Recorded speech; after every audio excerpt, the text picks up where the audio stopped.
Well, good evening, ladies and gentlemen, and welcome to the latest in the Polis series of lectures at the School. Polis is our think tank on issues related to the media and society, and of course the subject matter of this evening could not be more central to the concerns that Polis has had in the 5 years of its existence. And I'm particularly delighted to welcome Lee Bollinger here this evening for a kind of personal reason, but also an institutional one. The personal reason is that Lee has been a president of the US University for 14 years and is still looking pretty good. And as I am in the middle of my 7th year here, I think, there is still life ahead of me, which is reassuring, because running a higher education institution these days normally beats people down after around this time. And for the institutional reason is that Columbia is a university with which we have a lot of links and a number of quite fruitful partnerships on the research side, where we exchange research students, on the teaching side, where we've actually just introduced a teaching exchange scheme, but also on the among degree programs, where we have 3 double degree programs, one in law and more recently one in international history, which is going rather well, and also an MPA, Master of Public Administration, where you can enter at the LSE and do your 2nd year in Columbia, or vice versa. And with Columbia and Sciences Po, we've set up a global public policy network, rather grandly named, but which is in fact pulling together scholars on public policy around the world. And we find that the link with Columbia is a particularly fruitful one for us, although Columbia, of course, a much broader institution in the areas of public policy, we have an awful lot in common. And Lee and I agreed a year or so ago that we would mark this partnership with a couple of lectures, one that he would deliver here, celebrating his latest book, and I will deliver a reciprocal one a bit later on this year, when my American publishers have finally managed to get round to printing my latest book. That's a bit of private grief, which is my problem. But Lee, in addition to being president both of Michigan at Ann Arbor for 6 years and then for 8 years at Columbia, has also remained probably America's foremost scholar of the First Amendment, and has continued to lecture, teach, and write and research on issues related to press freedom. His latest book, Uninhibited, Robust and Wide Open, a free press for a new century, has just been published, and he's going to talk to us about that this evening. So welcome to the school. Thanks.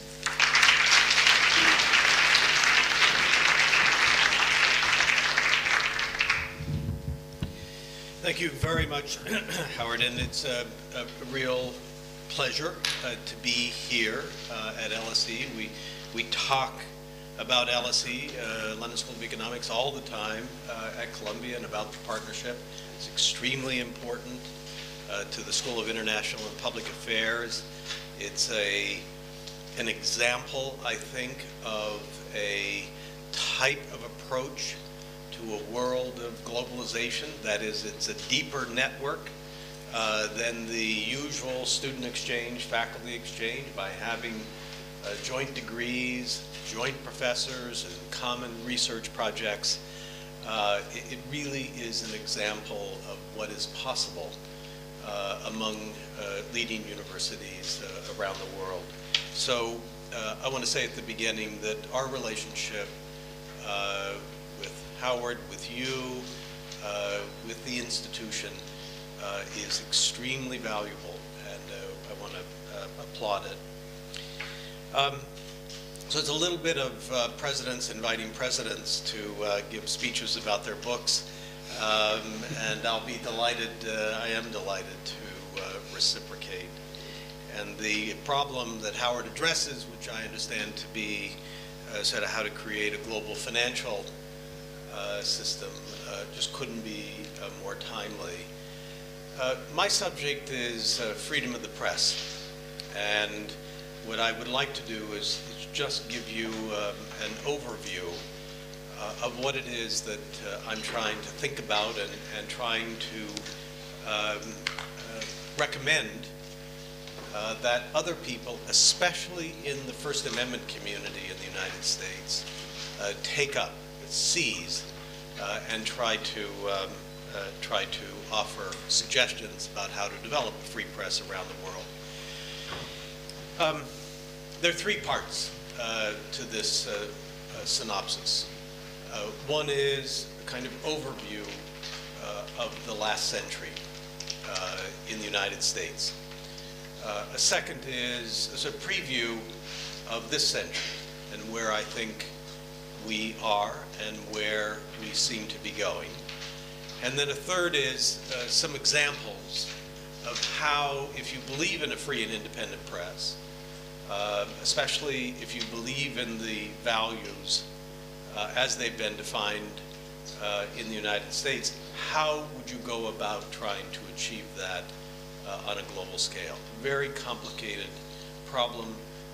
As I say at the end of this book, it's been a genuine and deep pleasure for me to take a field that I have thought about, written about, taught virtually every year of my professional life, and to see it unfold from something that took 100 years to create in the United States, and to begin to see it unfold on a global stage. Now, what I'm going to say, I want to acknowledge right at the outset, has a sort of US-centric base to it. I also want to acknowledge that it has a constitutional law foundation, perhaps more than anything else, although I want to talk about public policy as well. That is, I'm a First Amendment scholar. Freedom of speech and press, as defined by the First Amendment, has occupied my attentions for many years now. And what I want to do is use that as a base for thinking about global free press issues.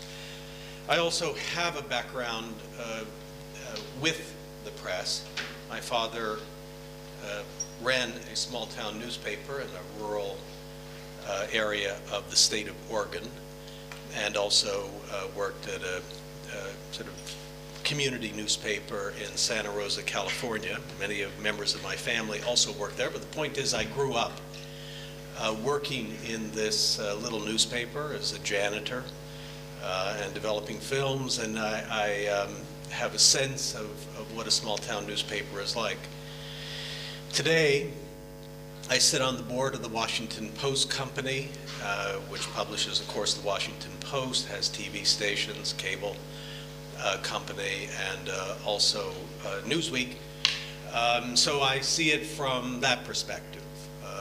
I have spent many years involved in issues, and I have a sense of the press and how it works, and so I bring all that to bear on thinking about these issues. But I start, I think, really from the sense of the First Amendment. Okay, an overview of the last century. So my basic argument is we're going to have to learn how to deal with a world that needs to address issues of censorship and needs to develop the capacity to have the kind of information and ideas and reporting that a world population needs desperately in order to grapple with the issues and the potential that we face. So how do we do that? I want to start looking back over the last century in the United States. What most people don't understand is that the First Amendment, freedom of speech and press, are creations largely of the 20th century. I'm talking now again in the United States.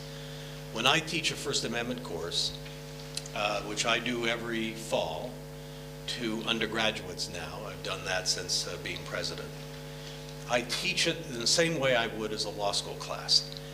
And the first cases that we take up are from 1919. There's no Supreme Court case interpreting free speech or free press, First Amendment, in the United States until 1919.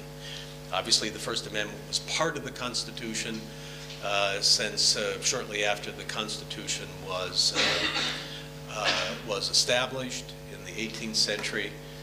But the Bill of Rights, with the First Amendment as the first and foremost, we didn't know what it meant in terms of Supreme Court jurisprudence until 1919. And as I have written at various times, it was not an auspicious beginning. So what happened? Well, one of the cases that the court took up in 1919 involved a person who gave a speech in the state of Ohio, and what he did was to praise people who resisted the draft in World War I. That's all he did, and he was prosecuted under the Espionage Act of 1917 for interfering with the creation of a military. He was convicted and went up to the Supreme Court. Supreme Court took the case, and the Supreme Court, in a decision by the very famous, generally associated with free speech, Justice Oliver Wendell Holmes. And the court, in a unanimous decision, upheld the conviction of that person, and he went to jail. Who was that person? That person was Eugene Debs, leader of the Socialist Party in the United States, candidate for president of the United States, and while he was in prison in the election for president in 1920, received over 1 million votes. So just imagine what it means to have a society take someone who was a presidential candidate, make a speech praising people who have violated the law, admittedly, but just praising them, and convicting them under a statute of Congress and the Supreme Court upholding it. So it did not begin well. And very shortly, however, Oliver Wendell Holmes, Louis Brandeis began to argue in a few cases in the 1920s that free speech and free press had to be expanded. And they wrote these magnificent opinions that became the basis then in later decades for the development of the First Amendment as we know it today. It wasn't a straight line. By the 1930s, that pro-free speech, free press position had sort of won the day. But in the 1950s, the Supreme Court fell again in cases involving the conviction of people who were the leaders of the Communist Party in the United States, and in a notorious case called Dennis versus United States, those convictions were upheld. It wasn't then until the 1960s that the case law that we today think of as establishing the great free press, free speech traditions of the United States, it wasn't until the 1960s that that became really the basis of our jurisprudence in the United States. And it's a complicated set of decisions, very complicated. From my point of view, I'm grateful that it's complicated because it means I can have a career. There's something for me to be an expert in, and I can teach courses about it. Very, very complicated.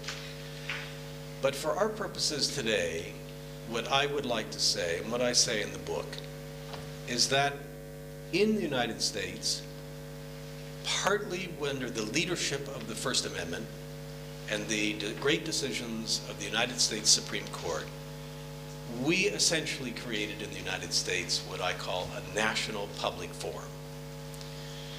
As the society moved from a very locally based and state-based society to a national one, as the economy became national, as the problems that the society faced became national, and importantly, as the methods of communication, the new technologies of communication, made national discussion possible. And I'm thinking specifically of the developments of radio and television and then cable, and the opportunities that that gave for a national forum. As all of that happened,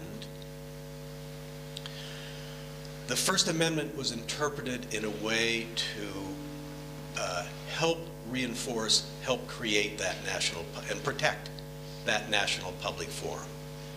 And the great case that we think of as really central to that development is New York Times versus Sullivan in 1964. And Sullivan involved an advertisement that appeared in the New York Times. It was an advertisement that had been taken out by some civil rights leaders trying to raise money for the civil rights movement. And this advertisement said that civil rights demonstrators and Martin Luther King, in their efforts to achieve civil rights through protests and the like in Alabama, these civil rights protesters and Martin Luther King had been mistreated in a variety of ways by local police and officials in the state of Alabama. That's what the advertisement run in the New York Times claimed. And a local official from Montgomery, Alabama, brought under the state libel laws, defamation laws, a civil action against the New York Times, trying to get a judgment that this had been false. These statements about mistreatment of Martin Luther King and protesters had been false, and that he should be awarded damages. And the Alabama courts entered judgment in that way, and the Supreme Court took the case. And on a technical basis, very important for libel law, the Supreme Court said, from here on out, if public officials are going to sue citizens for false statements of fact about that injure their reputations, they will not be able to recover damages unless they can show actual malice. That is, that the statements were made knowingly false or with reckless disregard of the falsity. In other words, public officials basically were not going to be able to sue citizens and the press for misstatements of fact that hurt their reputation. That's important, and it matters to the press to have that. In this country, there is a very different approach to this. I'm going to put that aside for now. The point is that the Supreme Court saw and was partly responsible for, or largely responsible for, a national issue of great importance, that is, ending segregation in the United States. No longer could a state have a law that officially discriminated against a group of people because of their race. That's the famous Brown versus Board of Education decision in 1954. That became a national issue. This was speech about that national issue. And the Supreme Court held that we are not going to allow local jurisdictions through defamation laws or other laws to interfere with the national discussion about this, about these problems or issues. It created, it reinforced, it helped protect a national public forum at the expense of local laws that might have been good in an earlier time and not mattered, but now they really mattered as the society moved from a state, local-based society to a national one. That was then also accompanied by a magnificent theory about freedom of the press and free speech, but especially freedom of the press, I think, in the United States. And that theory was, and became, that the press has a very important public trust role to play in the society. It's not just a corporation like any other corporation. It's not just a business like any other business. The press has a role in the country of informing citizens, bringing them news. It's like universities. And this was a notion of freedom of speech and press that became the sense of what a national public forum should include. Well, the recognition that censorship somewhere in the society had to be stopped because it could chill speech everywhere in the society. That was an important step in the development of freedom of the press. Now, the court also, over a series of a couple of decades, allowed the society, the US, the government, to develop public policies that would also further that goal of having a robust, uninhibited, robust, and wide open marketplace of ideas, which was the language from Sullivan. What were the other public policies? Well, they were in the area of broadcast regulation, where there was extensive regulation of radio and television, fairness that included the fairness doctrine, equal time provision, requirement of local news, requirement that you do cover issues, and these laws having to do with broadcast regulation were upheld in the Supreme Court, so that by the end of the 1960s, there was, as I have called it, a dual system of the press in the United States. Print media could not be regulated to further the goal of having an informed citizenry, but broadcast media could be, and that was upheld as constitutional. So there was a complicated dual system, all in service of creating a national public forum that was filled with ideas and information.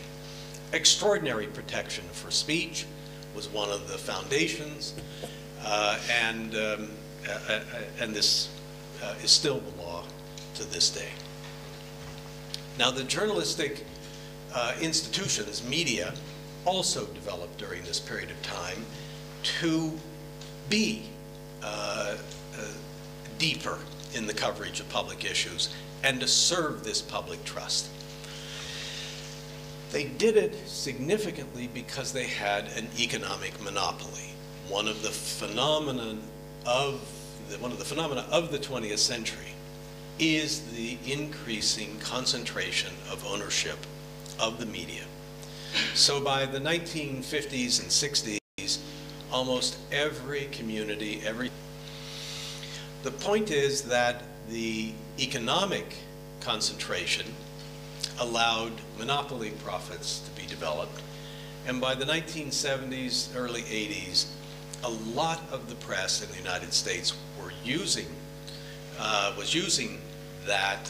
those profits to deepen their coverage by hiring experts in law who would cover legal matters, health and science, economics and business reporting.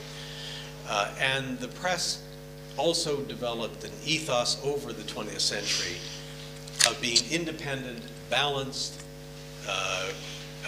in its coverage and fulfilling a public responsibility.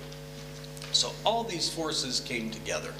Supreme Court interpretation, defining the mission of freedom of the press, protecting it, allowing public regulation, and the press joining in this, and great decisions like Pentagon Papers, where the Supreme Court held that the government could not enjoin the Washington Post and the New York Times from publishing classified documents known as the Pentagon Papers without showing really imminent and very significant harm to the United States, and other decisions that were part of this group. Okay.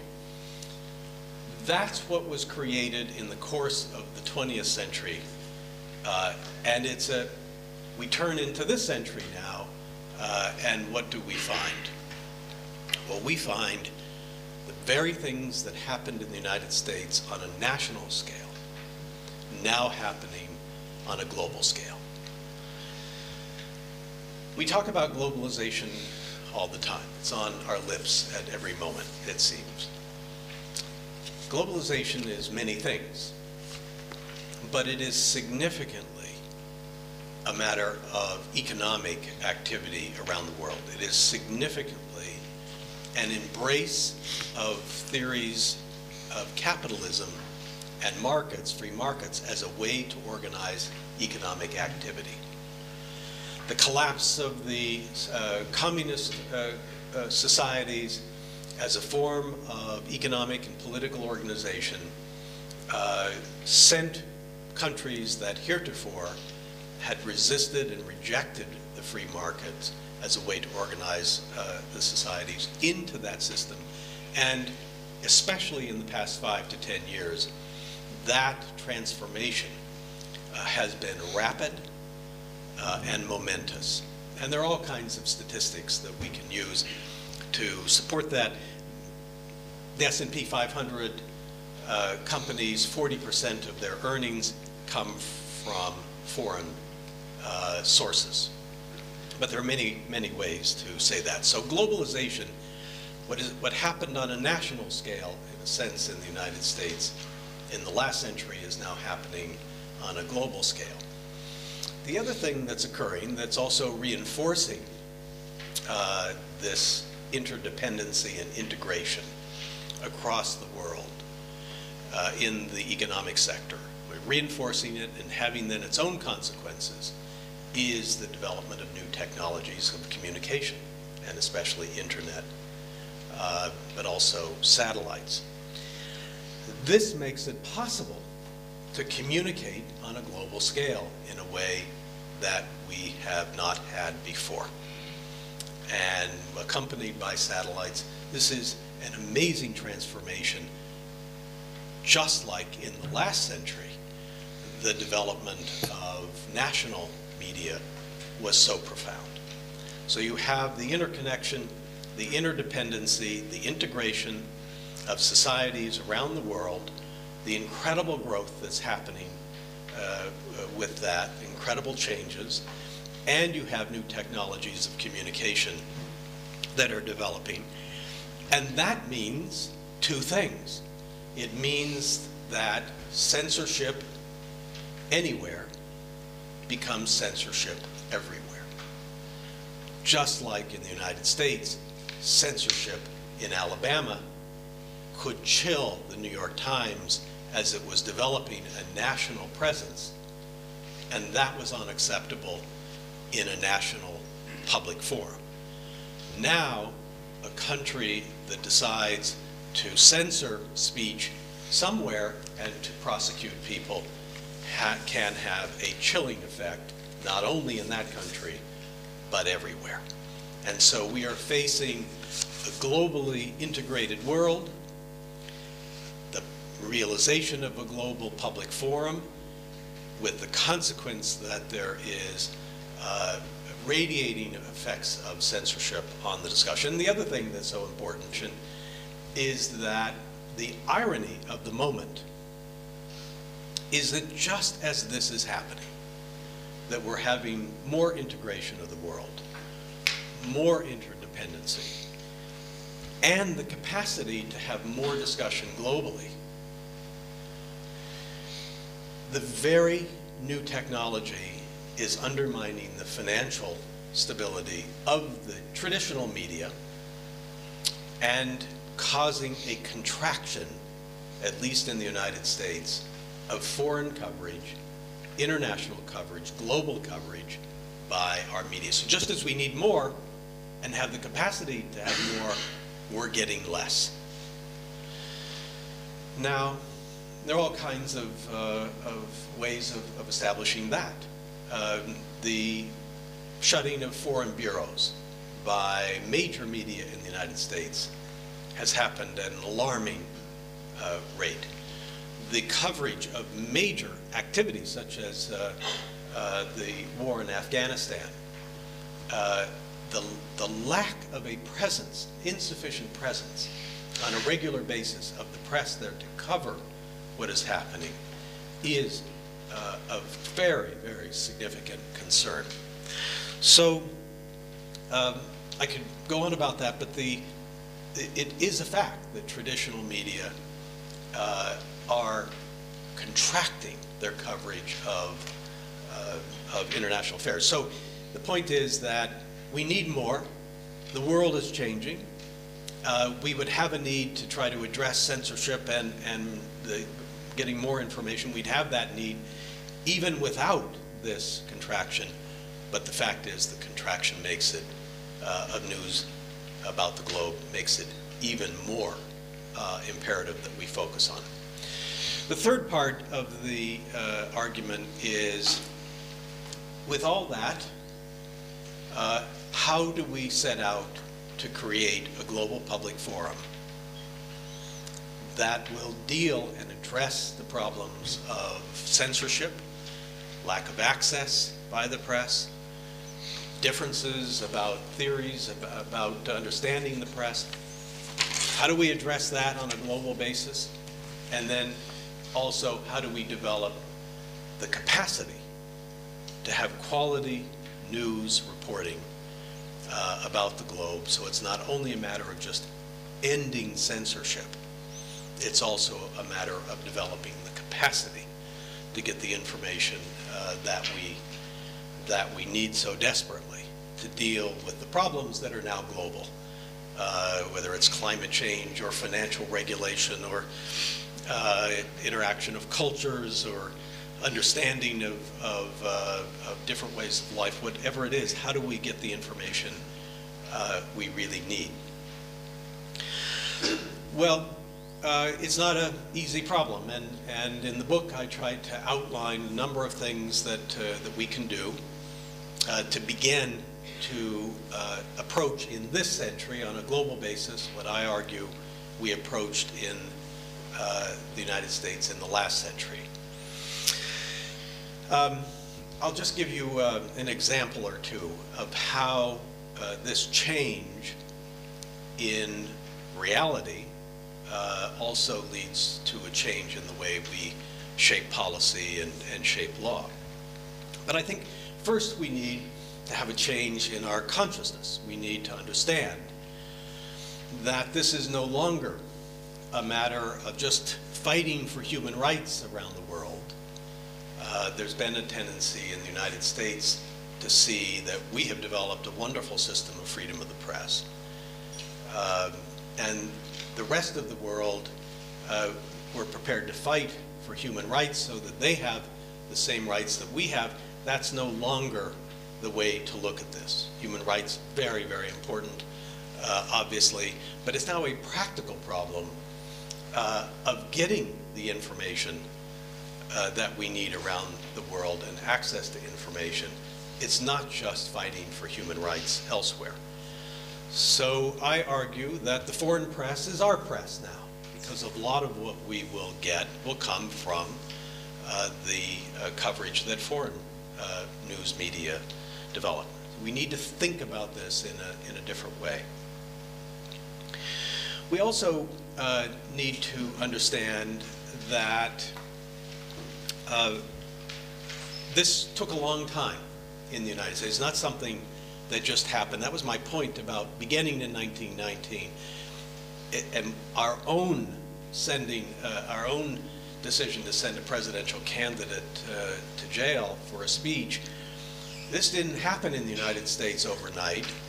And we need to understand that this is something we have to approach on a long-term basis. We have to argue for it. We have to recognize that people have to be persuaded about this. We need to engage with them. We may change our opinions. We can't just name and shame and think that we've done our work. We need to think about this in a serious, practical, comprehensive, long-term fashion.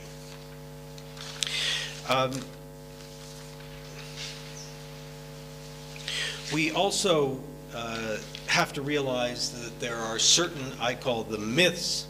I realize they are arguable, but I think of them as myths.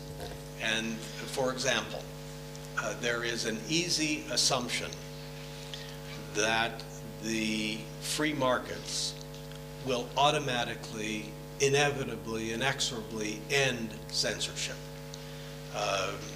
All we have to do is wait, allow free markets to work, and countries will stop censoring because people will demand that they have the information. I don't see that as happening. I don't think it is happening, and I think we need to confront that. There's another myth, I think, that the internet will by itself end censorship, that the proliferation of voices on the internet and the access that people have will, by its own operation, stop censorship from occurring. I don't see that happening, but I realize there are people who hold that view. I also should say that I don't think that just having citizen journalists is enough to get the information we need. I think there are a number of people argue that it doesn't matter if the New York Times and the Washington Post and the great networks and magazines and so on, if they were simply to go out of business and not be replaced by, say, comparable news organizations. I think that's a mistaken view. I really do care that institutions, I'm not making the point or the case for any one news organization to survive, but I think we need institutions who are devoted with a professional culture of journalism to be covering the world. That is essential, just like it's essential that the London School of Economics exists as an institution, that Columbia University exists as an institution, and that it's not sufficient to have all of the things that you're taught and our students are taught, and our faculty do research on, and your faculty, to have all these things simply on the internet someplace. So if you want to think about economics, you no longer have to come to LSE and pay the incredibly exorbitant fees that they charge you here. You can simply go online and find that. And if you're interested in thinking about Aristotle's ethics, you go to you'll find a website someplace. That idea seems to me to miss the point that institutions are critically important in our world, in universities and in journalism. And I also believe in a professional culture of journalism as an independent, objective effort to try to understand the world. So how does this reshape, this sort of perspective reshape how I and I recommend others begin to think about how to grapple with this problem, these problems? Well, I argue for a lot of different things. I think the Supreme Court should begin to address and speak to this reality. I think there are various kinds of cases that might be brought before the Supreme Court, especially those involving a right of access to war zones and a process by which, if reporters are arrested, the military authorities have to deal with the charges according to a certain process. And I really give a number of examples of critiques of the United States government in the relationship to journalism during the Afghanistan and Iraq wars. So there are a number of things that I argue for in that sense, but let me give what I think is a dramatic example that begins to combine the various facets of what I said earlier. We need more coverage. In fact, I would argue that the best way to deal with censorship around the world is to try to invest more in trying to have institutions devoted to covering the world. The more information people get, the more they will want to fight against censorship and resist censorship. I think it's in some ways the best way to fight. Fighting censorship around the world is going to be difficult. I argue that there are various things like international trade law and foreign direct investment law that can be invoked. And of course there's international law and regional organizations. All that's important. But I do think that perhaps the strongest effort we should make to deal with censorship is to increase the capacity of journalistic institutions to cover the world. Well, take public broadcasting, radio and TV, but let's take especially radio. In the United States, we have a very substantial, journalistically substantial, public broadcasting system for television and national public radio, obviously for radio. And they have coverage of international affairs. PBS relies significantly on ITN here in Britain. And NPR has some significant amount of work trying to understand the world, reporting on world events, but it also relies heavily on the BBC.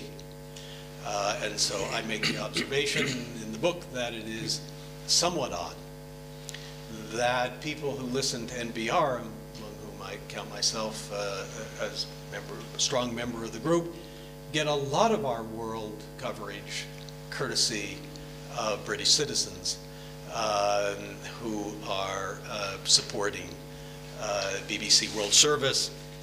And I realize BBC World is a commercial sort of venture, but we're using both of those as primary sources of international news. That's our public funding, broadcasting in the United States. Then the United States has a global, an international, governmental supported broadcasting system, which includes Radio Free Europe, Voice of America, Al Hurra, Radio Marti. These are efforts developed after the Second World War, continuing on into recent years, to try to provide organizations that would speak to the world and do so in part as propaganda for the United States and in part as serious journalistic enterprises.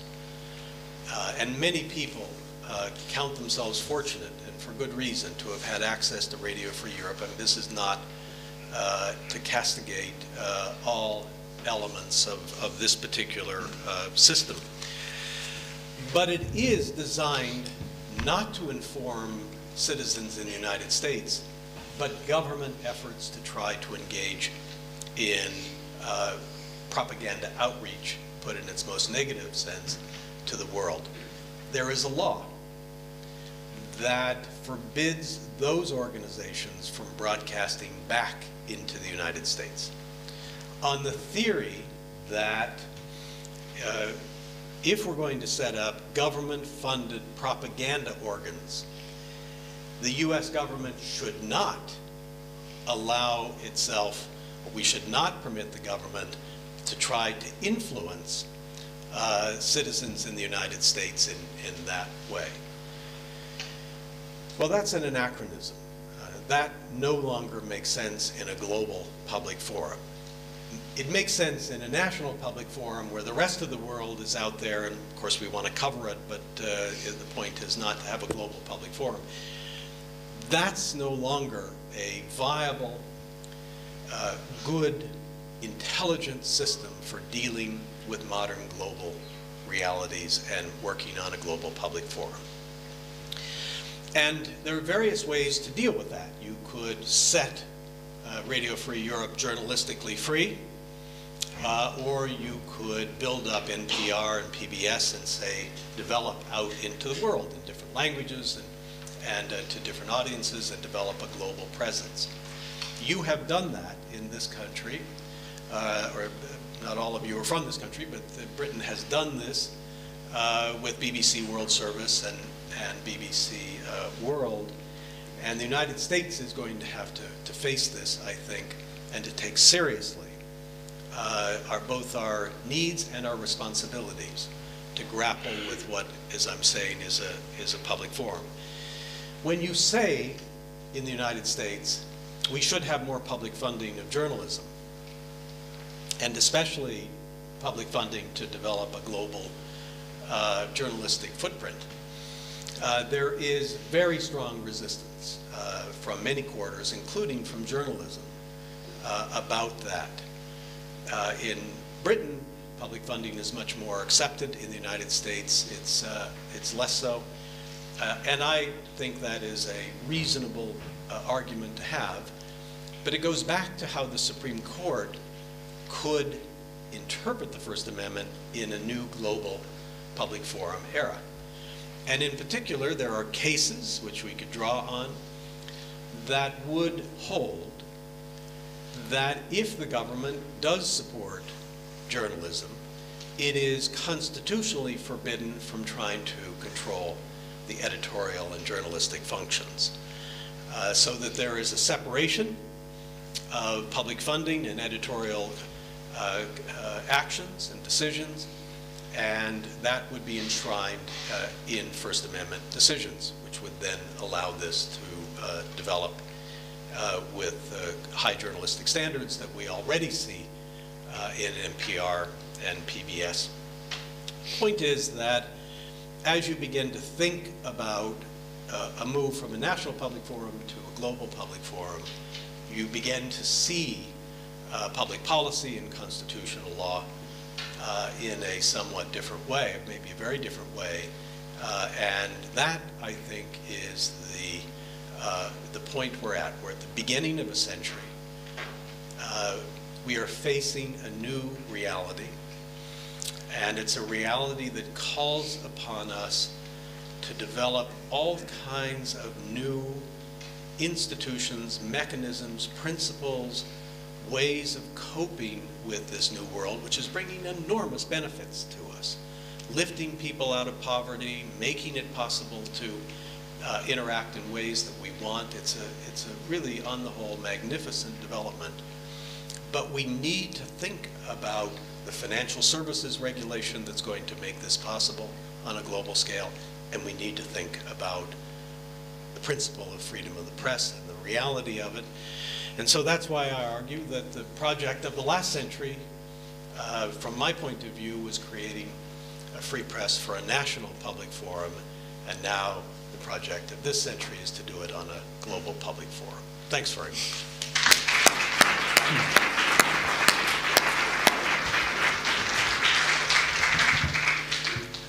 Thank you very much, Lee. I was fascinated that you find so much of your own news from the BBC World Service, because as the BBC World Service's budget becomes more constrained, they find it difficult to afford to bring into Bush House, which is on the Aldwych, anybody other than LSE academics, because we can walk there. Free.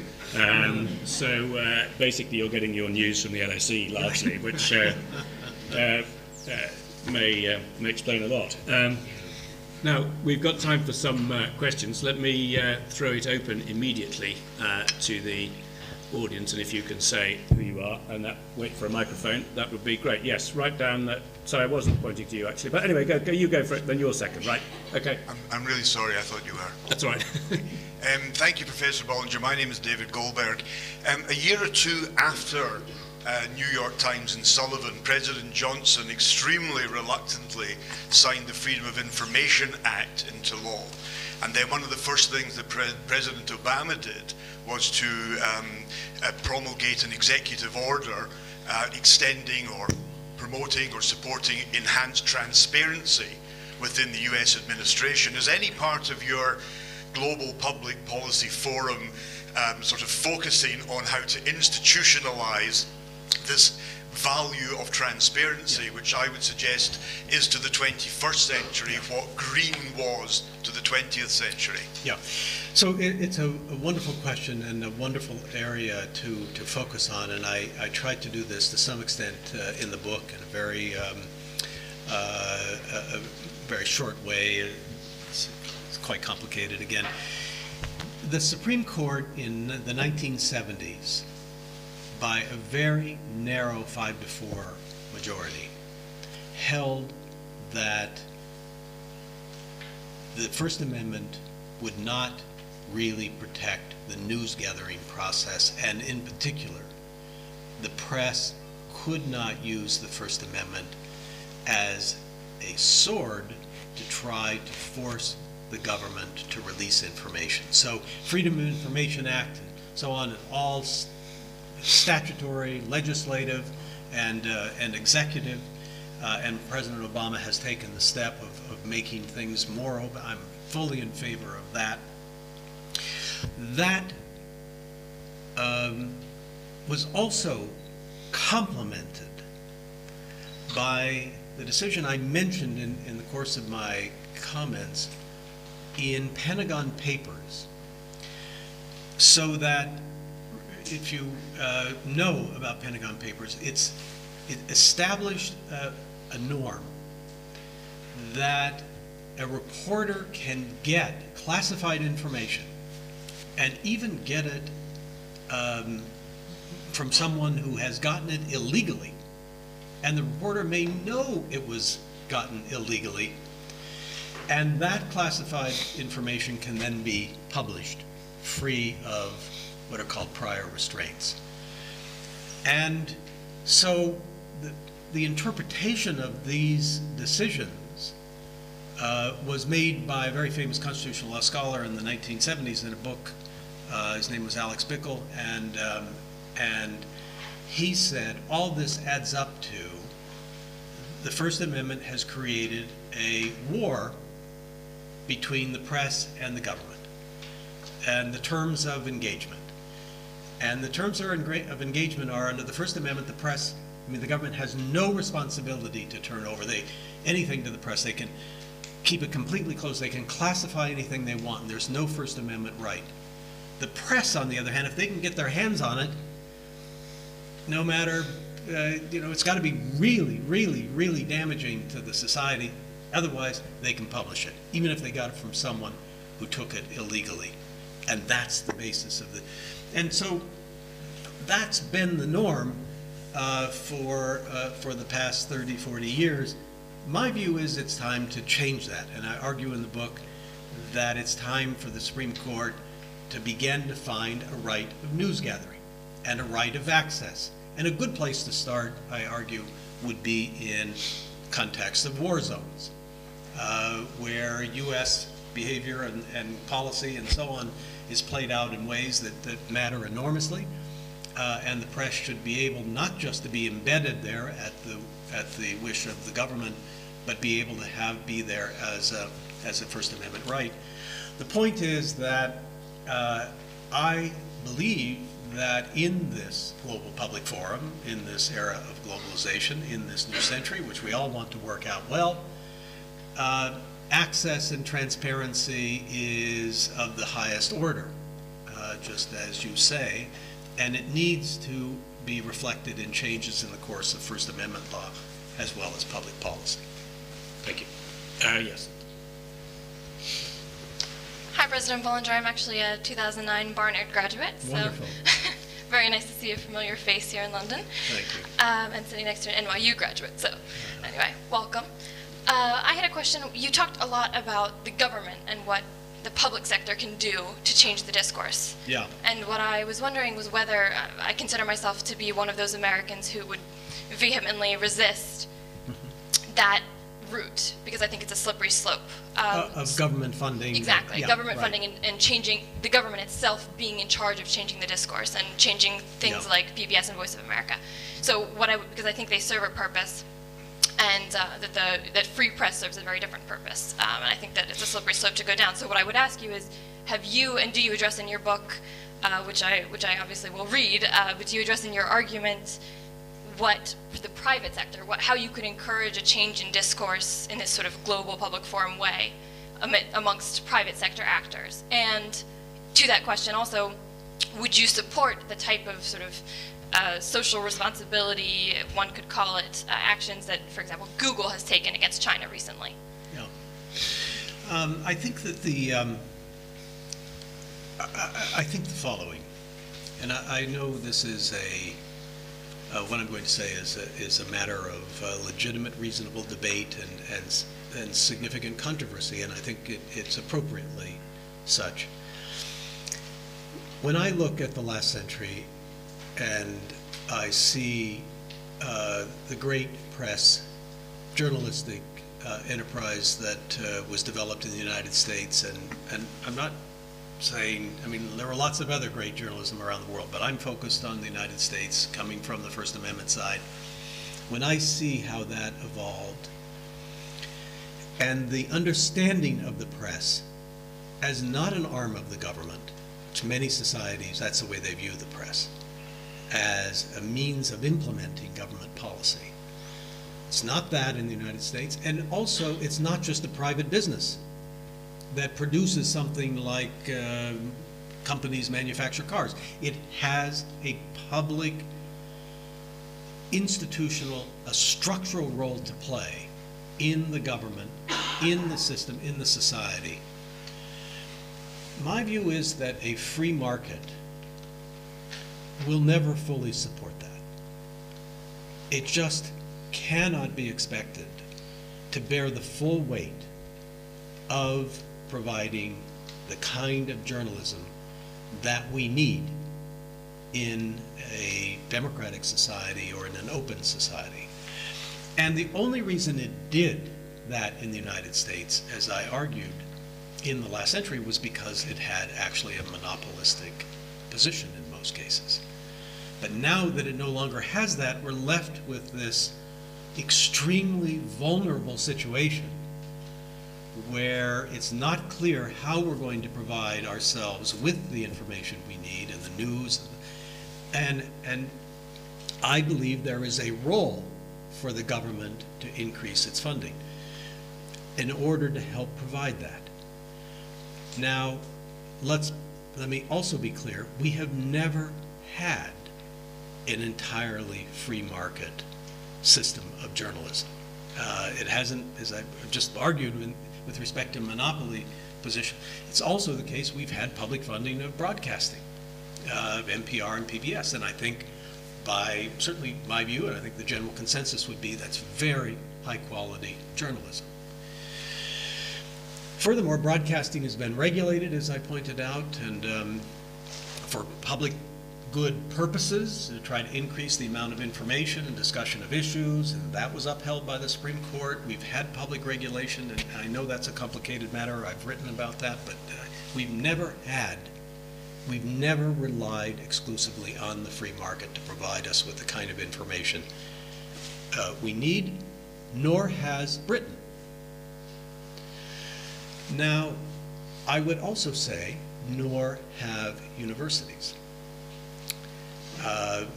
That is, scientific funding in the United States, especially for health sciences, biomedical sciences, is mostly funded through government grants.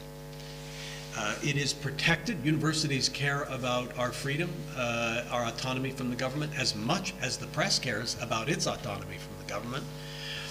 And we have worked successfully as universities with that public funding scheme, hundreds of millions of dollars every year to many individual universities, including Columbia, through a peer review system and the like. That's why a number of people, including a report that recently came out of our journalism school on how to help the press maintain its coverage of local matters. I'm focused on the global. There's also concern about the local reporting. One of the things they argue is for a national endowment for journalism. And remember, we also have national endowments for the humanities and national endowments for the arts. There is public funding in activities in the society that we regard as extremely vulnerable to government control, and we yet live with that for reason that we think, on balance, we're better off. So I think this is an important area to develop. On the private side, I think there are a number of things that one can think about. One is the role of universities. Universities are very successful organizations, very difficult in this environment financially, but universities have been spectacularly important to the development of well-being as we think of it in our countries, our developed countries, over the past century. And that's something that I think we need to build on, and we need to realize that a lot of what we're going to need to know about the world, and we need to know a lot more than we know now. Our knowledge of China is amazingly and disturbingly slim, and yet there is a wide consensus that how China develops and evolves is of enormous magnitude, enormous importance, enormous moment to all of us. We need to understand China better than we do, and say the same thing about Africa, say the same thing about every other country. We need more expertise, we need more general knowledge, and therefore we need to invest more as universities in understanding the world. And we can do that also in the area of reporting. We can become reporters. The partnership that we have with LSE and Sciences Po is an example of a response to this need to understand the world better. And the Global Public Policy Network is another example. So I would count universities as key players in this. Thank you. There was someone, yeah, woman down here, first row, green.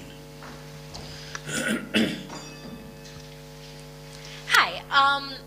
First off, you mentioned what you think the limitations are of informal reporting via the internet, like Twitter and YouTube. Yeah. What role do you think those outlets will play in the future? And also, sorry to take you slightly off the topic, but I promised a Columbia College grad I'd ask this. How do you feel about the nickname Presbo? Yeah. I'm sorry you keep getting American questions. I pick on women who look well dressed because I assume they're not Americans then. But that's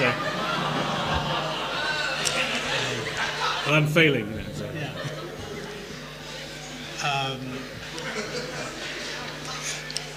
So I think it's very important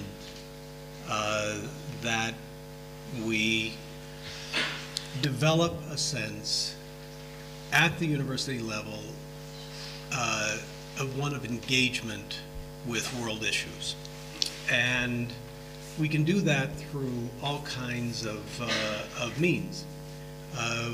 One of the things we're doing at Columbia is to set up research centers in various places around the world to try to make it possible for our students and our faculty to be engaged in serious research about issues that are important to those regions, and then connect them to think about how they play out on a global scale.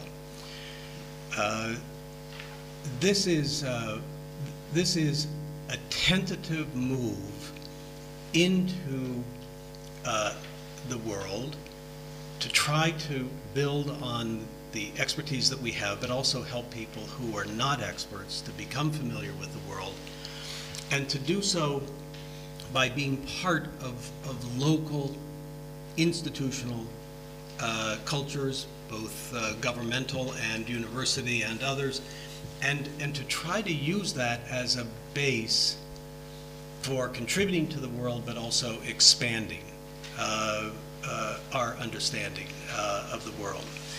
So I would say that we are facing a situation in which we have to realize that the the expertise we bring, whether it's journalistic or university-wide, is insufficient. You know, after the Second World War, there was a recognition that we did not understand the world at that moment very well.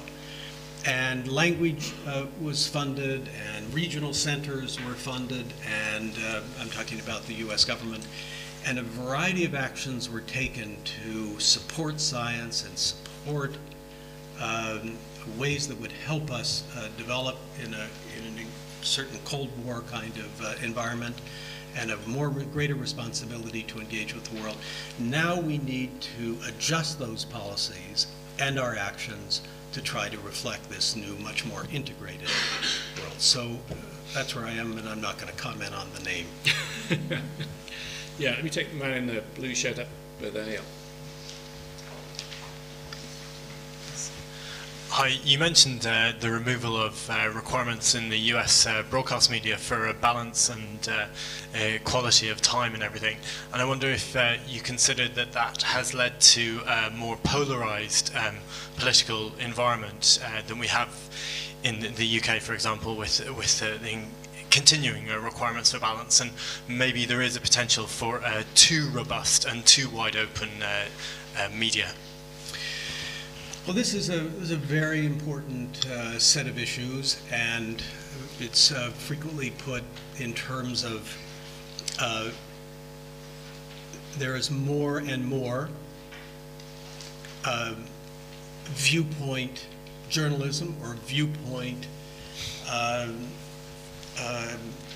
sort of organs of communication, and clearly Fox News is a prime example that people cite of a move towards a kind of partisan way of setting up institutions like a network.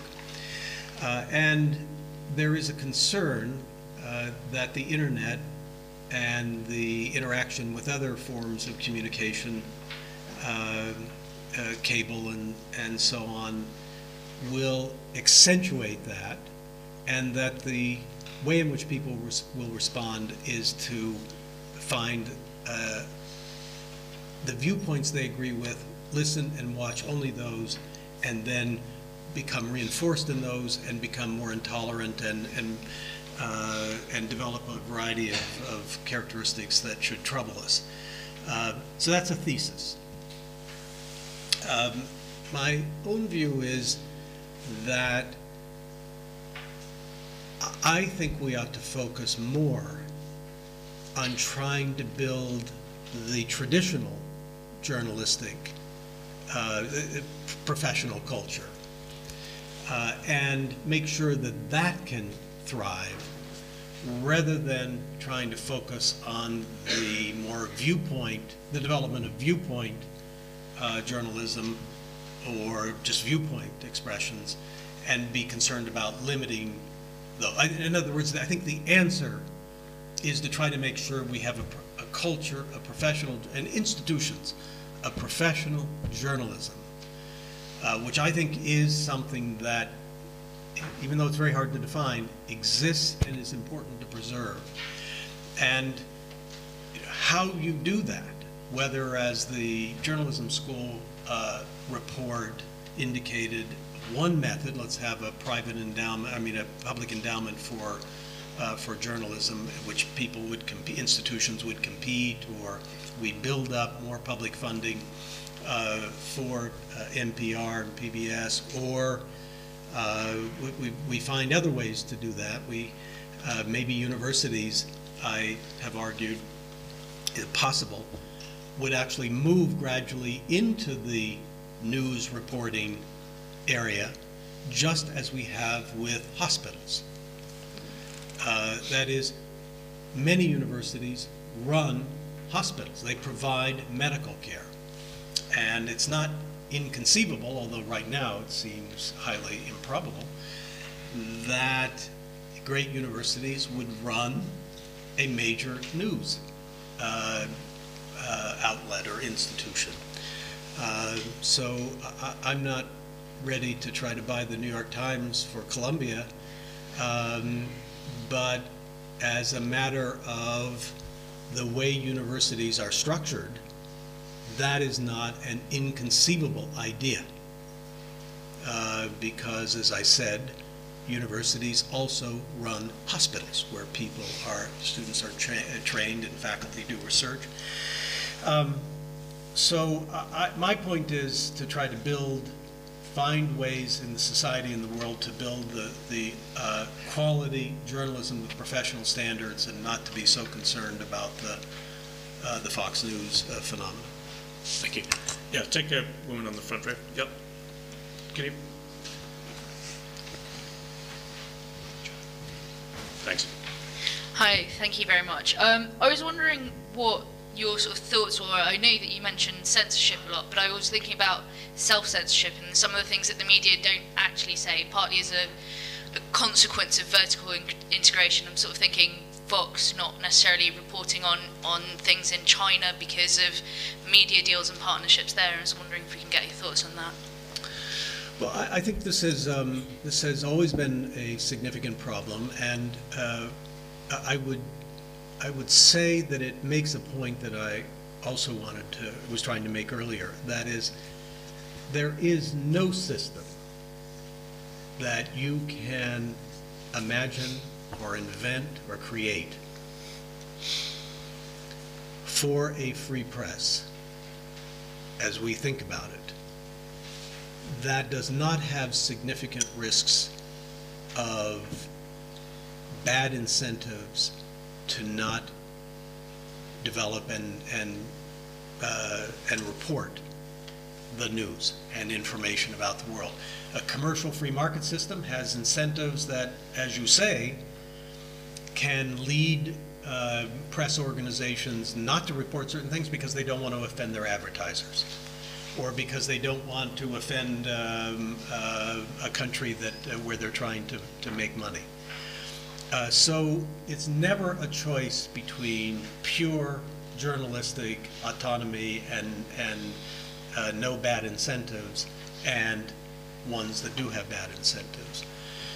So I think in general, my view has been that mixed systems, some public funding, some semi-private, semi-public news organizations, and then very private organizations, and then nonprofits, and so on. That mixed system is the best that we can design because each one has its own bad incentives, negative incentives for quality journalism, and can serve as a kind of check on the other. So I think you point to something that is important and I think representative of a bigger sort of way of thinking about this. Let me say about the Google and China, of course, we don't know what actually happened. We just know that Google says that there was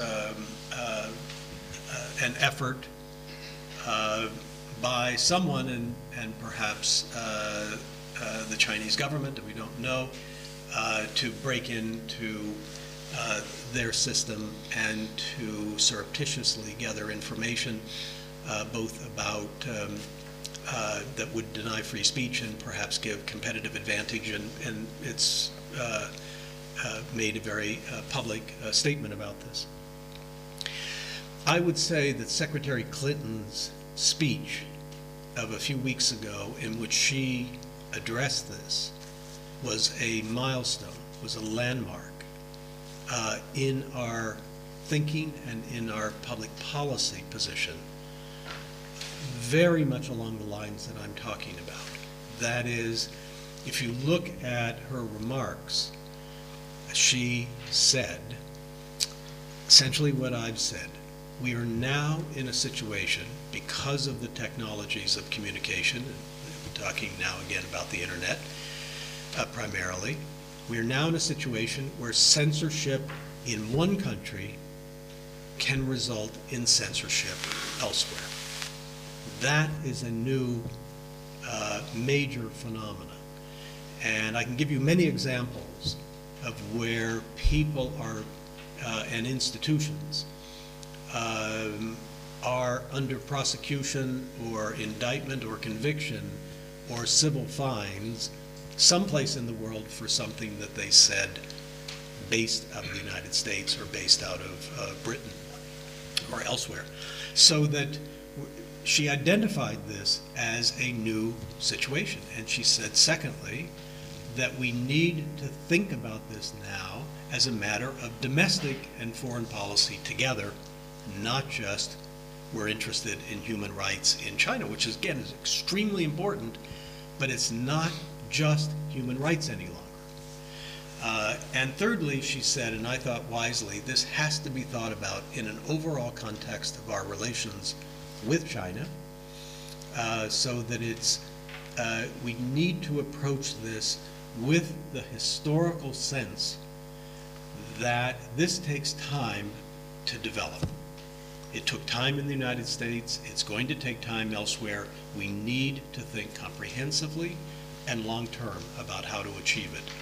And simply denouncing something is not going to be enough in most cases to address what is a much bigger problem we have in this century. We're running up against a time constraint. I'm going to take one more. That guy there with the, yeah. You mentioned the case of Google in China. One of the reports I read from the Chinese media is that they've characterized Clinton's response as information imperialism.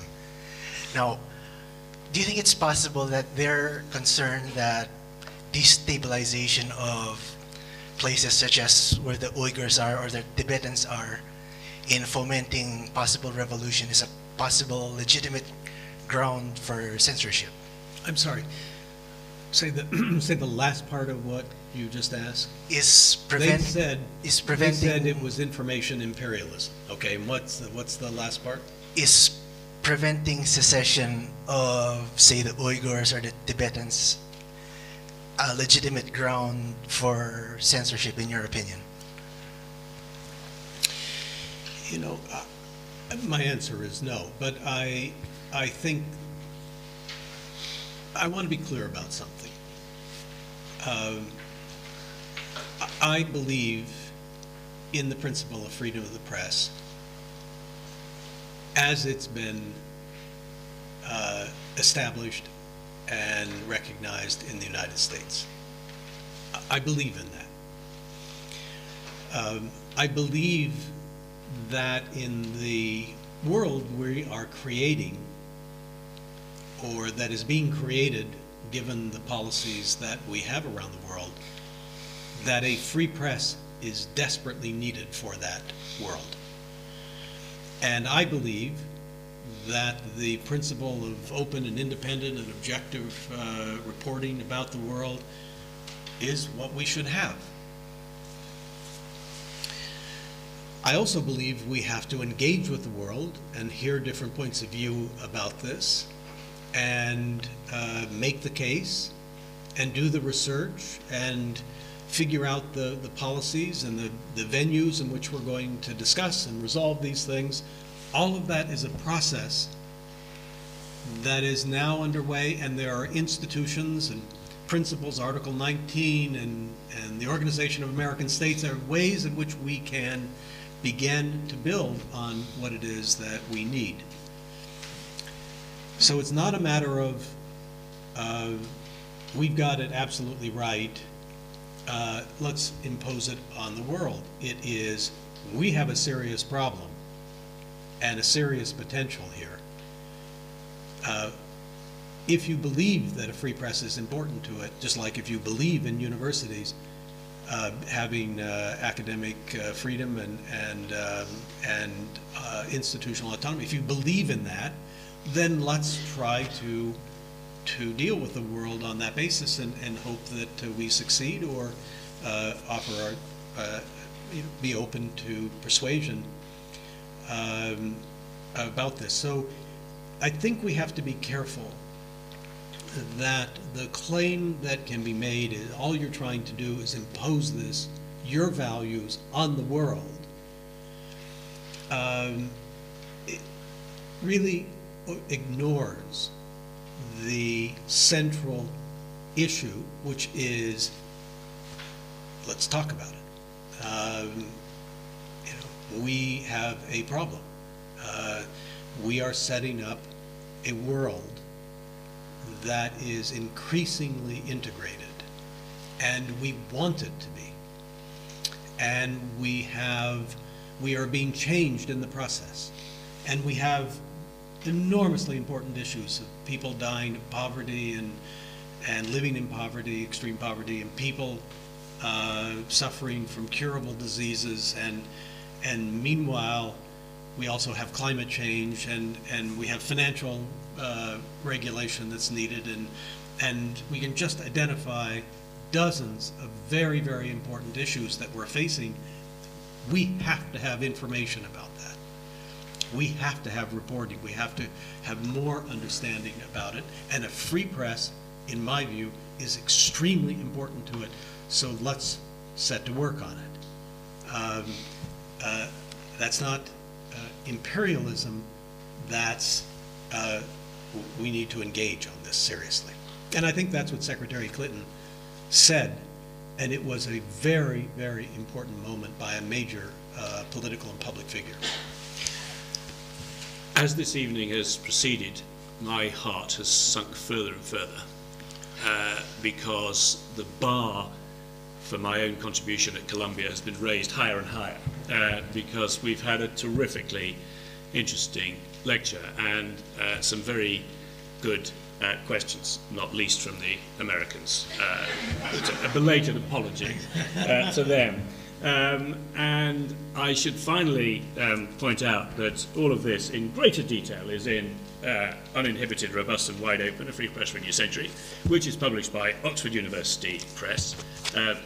Presidents, vice chancellors, directors aren't allowed to market their own books, but we can market each other's, which arranges for a good reciprocity principle.